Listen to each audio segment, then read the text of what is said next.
On aura le droit à un second tour pour ces élections municipales à Rennes, puisque 3 candidats se sont qualifiés lors de cette première échéance électorale, avec en troisième position la candidate LFI, Marie Mesmer, qui est également députée de l'Ille-et-Vilaine. Elle a récolté 18,61% des voix, ce qui qualifie sa liste Faire mieux pour Rennes au second tour.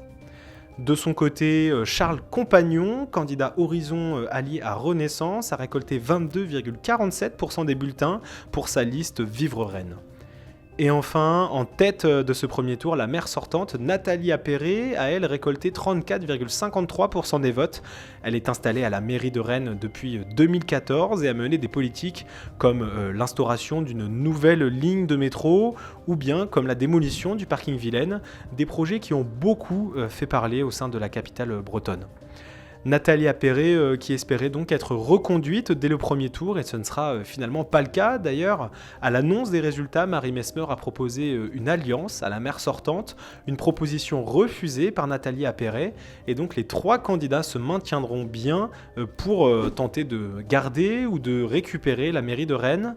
Côté participation, il y avait 128 988 inscrits cette année et 58,28% d'entre eux se sont déplacés aux urnes. A l'inverse, 41,72% des électeurs ne se sont pas déplacés. Ce chiffre était de 46,6% en 2014 et de 68% en 2020, des élections marquées par la pandémie du Covid-19. Quoi qu'il en soit, les Rennais seront appelés à voter une nouvelle fois pour le second tour le dimanche 22 mars.